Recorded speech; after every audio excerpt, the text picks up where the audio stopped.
Welcome to Senior Care Insights. This is your space where we explore, well, the really vital parts of health and well-being as we navigate our later years. Great to be here.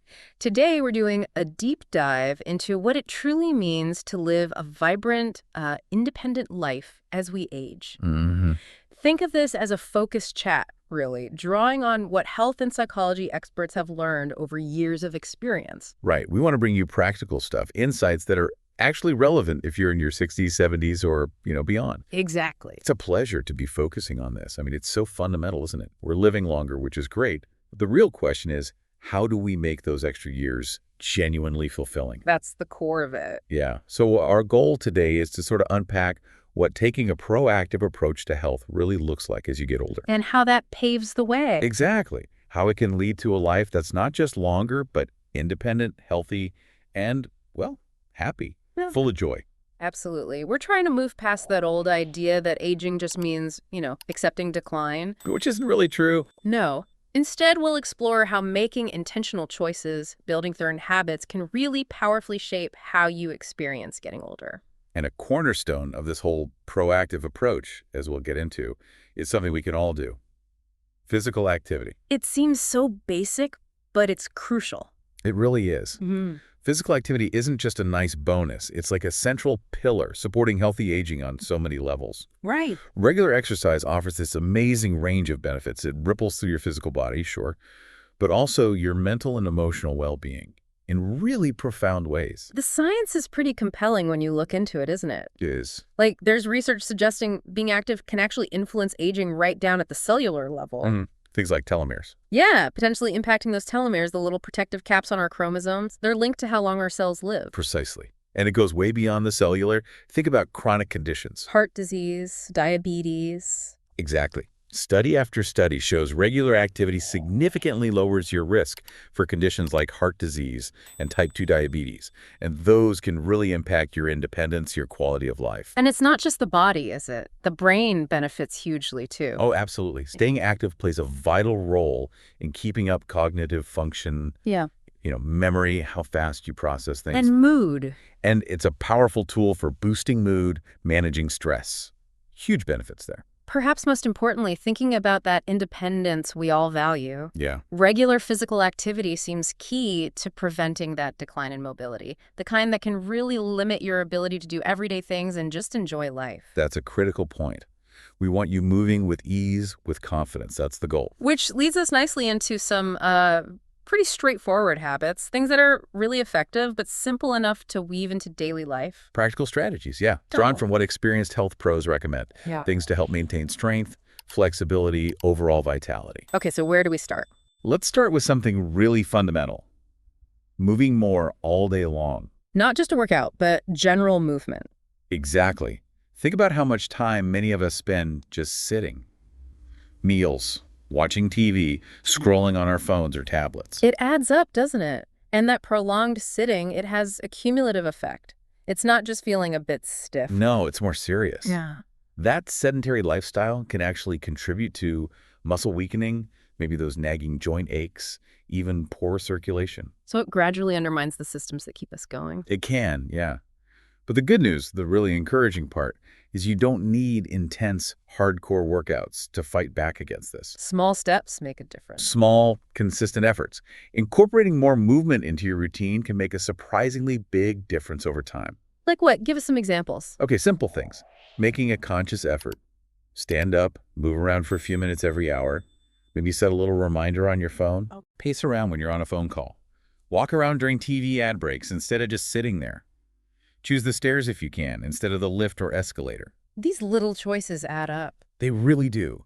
And it's important to remember, flexibility and mobility, they aren't necessarily lost just because of age. It's more about lack of use. Often, yeah. It's partly that use it or lose it idea.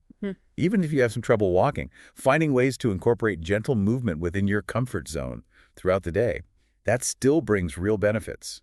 Circulation, joint health. That's a really crucial point. Okay, what's another habit? Something simple but powerful. Prioritizing quality sleep. Sleep. So important. It's easy to think poor sleep is just, part of getting older. A lot of people do think that. Mm-hmm. Something you just have to put up with. But if you look at the bigger picture, consistently bad sleep is much more than just feeling groggy the next day. Right, your sleep patterns might change a bit naturally as you age, but really poor sleep, that increases risks, doesn't it? It does. Serious health risks. We're talking increased risk of heart problems, issues with blood sugar regulation like diabetes risk, And cognitive decline, too. and even potential impacts on your cognitive abilities. Yeah, it's definitely something to take seriously. So what can people do? Are there proactive steps? Absolutely. Oh. And you can start tonight. First, your sleep environment. Make it truly conducive to rest. Quiet, cool, and dark. That's fundamental. Maybe invest in blackout curtains or a comfy mattress. Good ideas. Whatever it takes to make that space restful. And then there's the blue light issue. From screens, right. Phones, tablets, TVs. Exactly. That light messes with your body's natural production of melatonin. That's the hormone that regulates your sleep-wake cycle. So scrolling before bed is a bad idea. Generally, yes. It's interesting how just shifting your evening routine slightly can help. Instead of screens right up until bedtime, try calmer activities. Like reading an actual book, a paper one. Yes. Or listening to some calming music. It Yeah. signals to your body, okay, time to wind down now. And what about consistency? Does keeping a regular schedule help? Hugely. Going to bed and waking up around the same time each day, even on weekends, though it's tempting to sleep in, that really helps regulate your body's internal clock. Which leads to deeper sleep. Deeper, more restorative sleep. Mm. A good night's sleep really is foundational. It's not just about feeling refreshed. It's when your body repairs itself. Exactly. Your body repairs tissues, your brain consolidates memories, your overall physical and mental health gets supported. Prioritizing sleep is a real investment in your long-term health and vitality. Makes sense. Okay, moving on. Let's talk about sunlight. We kind of take it for granted, but it's a powerful natural resource for health. It really is. When was the last time you intentionally just, soaked up some sun for a few minutes? Probably not recently enough. Well, think about our modern lives. We spend so much time indoors, often under artificial lights. So we're missing out. We can be missing out on sunlight's benefits, especially its crucial role in helping our bodies produce vitamin D. And vitamin D is essential for, well, lots of things, right? Bones. Strong bones, absolutely. Yeah. Also, healthy muscle function, a well-working immune system. They all rely on having enough vitamin D. And not having enough can cause problems. It can contribute to things like joint pain, feeling tired all the time, even a higher risk of osteoporosis. Wow. So how much sun do we need? Do we need to bake for hours? No, not at all. That's the noteworthy thing. You don't need prolonged sunbathing.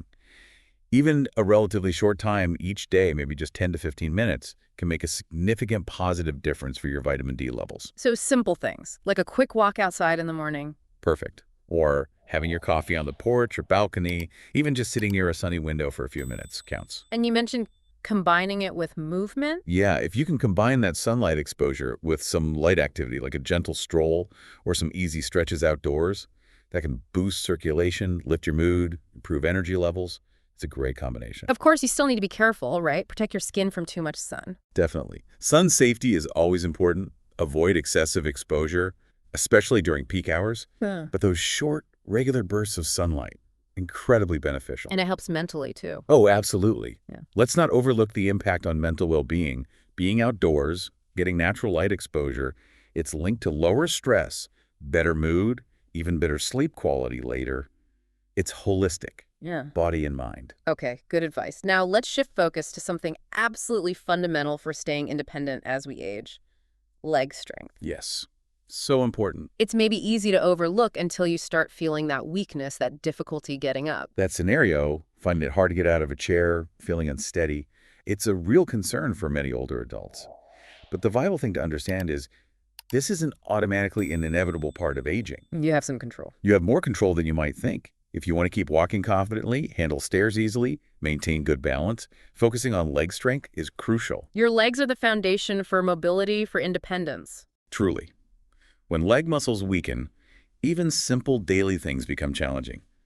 Walking to the letterbox, getting off the sofa, keeping your balance, it all gets harder. And it increases fall risk. Definitely.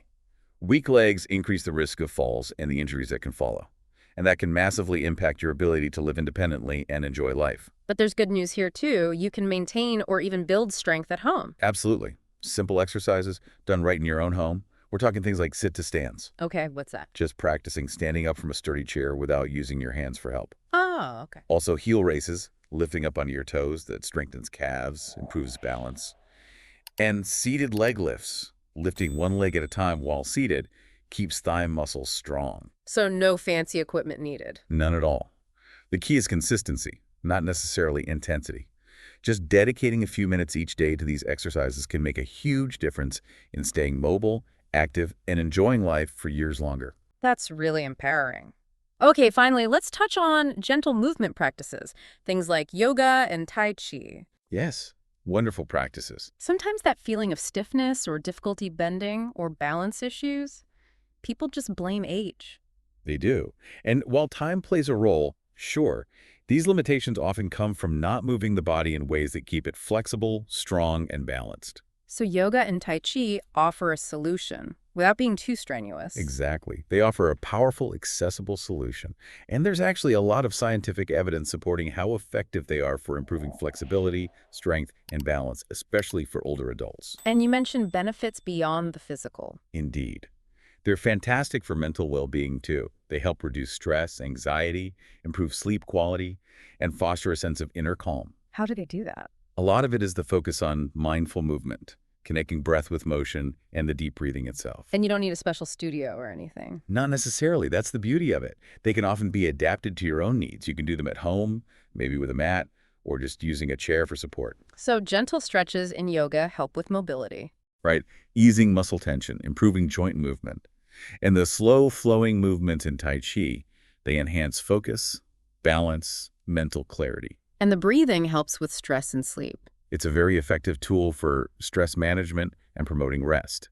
It's really holistic, gentle, sustainable, and addresses both body and mind. So these 5 habits we've discussed, sleep, moving more, sunlight, leg strength, and these gentle practices, they really work together, don't they? They absolutely do. Collectively, they can have a tremendous positive impact on overall health, physical flexibility, and just your enjoyment of life as you get older. It really drives home that point. That your daily habits are the main drivers of your health and well-being in later years. Yeah. Much more so than just the number on your birth certificate. Okay, let's pivot slightly. We've talked a lot about the physical, but let's turn to another vital aspect, mental well-being. Absolutely crucial. It's often said mental health is just as important as physical health, and that feels especially true for longevity and quality of life as we age. Couldn't agree more. Your emotional stability, how you feel mentally, plays a critical role in navigating challenges, things like depression, anxiety, stress, and its positive impact extends to physical health, too.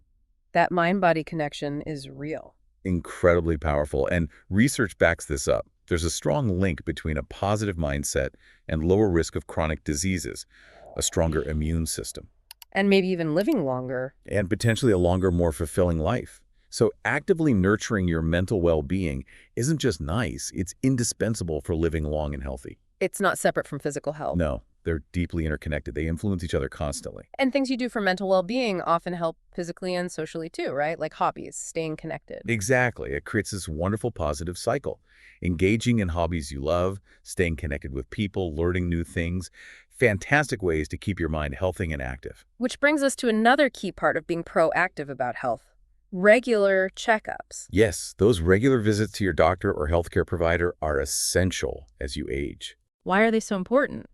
Well, they act like an early warning system. They help catch potential health issues early on, when they're often much easier to manage or treat effectively. Early detection is key. Precisely. And they're not just for finding new problems, they're also crucial for monitoring any existing conditions you might have. So you can manage them better. Right. Tracking changes, working with your healthcare team. It helps manage your health and reduces the negative impact on your quality of life and longevity. And these appointments aren't just about tests and screenings, are they? No, they're also valuable opportunities. A chance to talk with your doctor or nurse about lifestyle changes, strategies to optimize your health. It's a partnership. A proactive partnership. Good way to put it. Indeed. Now, let's think about another vital piece of the puzzle. Social connections. Ah, yes. People. Our relationships. Exactly. While we're talking general principles today, it's worth noting that research from all sorts of communities really highlights how fundamentally important these connections are for older adults. Absolutely. The specifics might look different for everyone, different cultures, but that underlying need for strong social ties, that's universal, especially as we age. And what we often see is a sort of structure to these networks. Mhm. Family is frequently right at the core. Providing that essential support, emotional and practical. hmm Both the people you live with, your immediate household, and your wider extended family. And understanding living situations is important here, isn't it? Living with kids, a spouse, alone. It really shapes the dynamics. Living with family is common for many, but so is living independently or just with a spouse. And even if you don't live together. Strong emotional bonds often persist. Adult daughters, for instance, are frequently key sources of emotional support and care, even if they live elsewhere. Of course, financial independence, personal preferences, those also shape living arrangements. And communication within that family network sounds vital. Absolutely vital. It's the cornerstone for emotional support, that sense of belonging, which can become even more important after retirement when work connections might change. Right. And while many older adults say they're happy with their family relationships, we also have to acknowledge that generational differences, the pressures of modern life, sometimes they create communication challenges or distance. So making an effort to keep communication open and supportive is key. For everyone involved, yes. What about beyond the immediate family? Extended relatives, siblings? They also hold real significance. Siblings, cousins. These relationships often offer a unique emotional connection, support rooted in shared history. But distance can be a factor now. It can. In our mobile world, geographical distance, different life circumstances, they can sometimes limit how often you connect. But despite that, the underlying value of those bonds usually remains strong. Okay, so family is central. What about friends? Friends and acquaintances form another really important layer. They offer chances for social interaction, sharing interests outside of family roles. People you met through work, maybe, or hobbies? Often, yes. Or shared backgrounds, activities you get into later in life. Now, you might not rely on friends for, say, major life decisions in the same way as family, but they contribute hugely to social well-being, feeling part of things. And neighbors. Where do they fit in? Neighbors often form that immediate, readily available support network. Companionship, a sense of security, maybe practical help with small daily things. People living close by? Generally, yeah. Those living nearby in the same area. Yeah. They might not be your closest confidants for big life stuff, but they add to that feeling of community, provide regular social interaction, mutual help. And then there's community involvement, right? Clubs, groups. Yes. Getting involved in community groups, clubs, organizations, these offer wonderful ways to engage socially. Connect with people who share interests. Exactly. Participate in enjoyable activities, build new friendships. That can be especially valuable, keeping things fresh and connections growing. What kind of groups are we talking about? Oh, it can range widely. Formal senior citizens associations, informal hobby clubs, volunteering. Active involvement in groups like these often provides really crucial social and emotional support, helps combat isolation. So all these different layers, family, friends, neighbors, groups, they make up our support system. That's right. And within those networks, different people play different roles. Spouses often provide a lot of care during illness. Followed by ourselves and then children. Often, yes. Your own efforts to manage your health are key. Then adult children, especially those nearby. And as we mentioned, daughters often play a significant caregiving role, even if they live apart. And financial support varies. It does, depending on living arrangements, socioeconomic factors. Many older adults rely on pensions, maybe keep working part-time to stay financially independent. And while family support is important, It's wise to cultivate a broader network, too. Relying solely on family isn't always enough or always consistent. makes sense. And underpinning all of this is communication, right? Emotional well-being within these networks. Absolutely. Regular interaction, open communication with the people in your social circle, vital for emotional health as you age. Sharing experiences, getting support, giving support. Feeling connected. It contributes so much to overall quality of life, sense of purpose. The nature of these interactions might change over time with age or circumstances, but their basic importance doesn't fade. So even with societal shifts, maybe generational gaps, these connections are a buffer. A vital buffer, yes. They play a critical role in supporting your life, your well-being, in countless ways as you navigate aging. A strong social network isn't just a nice to have then. No, it's a fundamental pillar of healthy, independent aging. Contributes massively to both mental and physical well-being. Okay, so as we start to wrap up our deep dive today, it feels abundantly clear. Maintaining a healthy, fulfilling later life. It's not passive, it's an active journey. It really is. By consciously prioritizing those simple yet really powerful habits, movement, sleep, sunlight, strength, gentle practices, you can have significant influence over your physical vitality, your independence. And equally vital is taking care of your mental well-being, actively nurturing those connections with others. Your families, friends, neighbors, communities. They form these indispensable support networks that enrich life in so many ways. Engaging in those relationships, participating in community life, that helps keep you connected, active, feeling valued. Absolutely. It's key to staying connected, staying active, and fostering that crucial sense of belonging as you navigate these years. Ultimately, it seems like taking that holistic approach, thinking about physical, mental, and social well-being together. That's the key. Not just to living longer, but to truly savoring those added years. With energy, with independence, with genuine happiness. Crafting a life that's not just long, but rich. Exactly. Enriched in meaning and connection. So we really encourage everyone listening to take a moment, reflect on the habits, the connections we've talked about today. Yeah, think about it. What's maybe one small, doable step you could take this week? Something to positively impact your physical health, or maybe strengthen a social tie. We'd love to hear your thoughts. Share them in the comments below. Your experiences too. Please do. And if you found this conversation, this deep dive, helpful or insightful, please give the video a like. Share it with friends, family, anyone who might benefit. And definitely subscribe to Senior Care Insights so you don't miss our future discussions. We focus on supporting your health and well-being in later life. We're here to support you on that journey to a vibrant, fulfilling future.